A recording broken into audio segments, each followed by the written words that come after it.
দেখো, এটা তো একটা বড় দায়িত্ব। আমরা এতদিন আমরা একটা সামাজিক সংগঠনের আবদ্ধতা আছি না, রাজনৈতিক জীবন শুরু হয়ে গেল আমার। এই রাজনৈতিক জীবনত অনেক লড়াই আছে, সংগ্রাম আছে। এই ঠেকার মানুষের আশা আকাঙ্ক্ষা, যে অবহেলা এতদিন হয়েছে, যে লাঞ্ছনা এতদিন হয়েছে, তার অবসান ঘটার এটাও একটা যে মানে একটা দায়িত্ব। এটা যে ভগবান এই ঠেকার মানে জননী জন্মভূমি যে দায়িত্ব দিছে, এটা পায়া তো খুব ভাল হয়, আনন্দ ইয়ে হয়, যে যোগ্য মনে করছে এই মাটিমা করার জন্য, ভালো লাগে।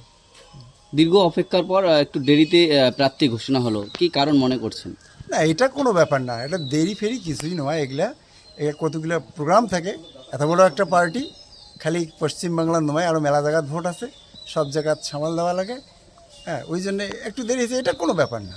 মানুষ রেডি, দেখো, মানুষ ভোট দেওয়ার জন্য রেডি। মানুষ তো ভোট দিয়েই ফেলেছে কওয়া খায়।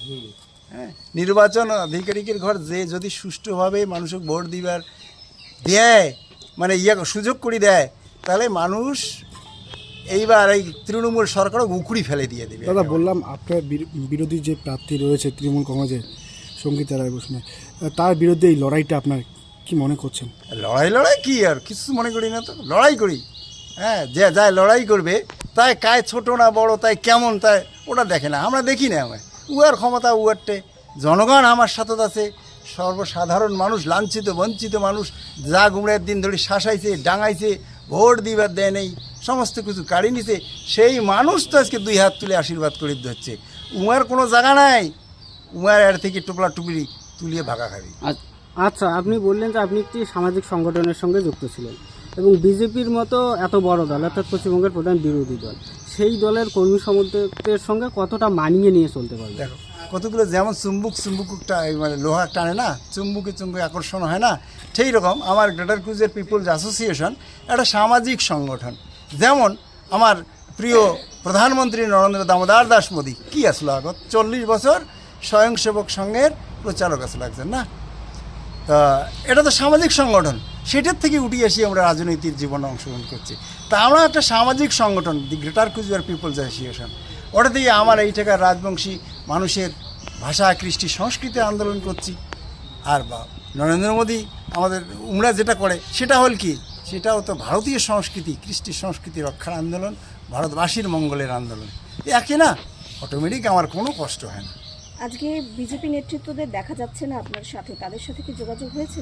বাড়ি যাচ্ছে, সকালে বাড়ি যাচ্ছে, দেখা করছে, উমার মিটিং আছে আজকে একটা, উমরা চলে গিয়েছে, এমন তো আছে। আপনি তো দলের প্রার্থী, তাহলে আপনি কি সেই মিটিংয়ে যাবেন না?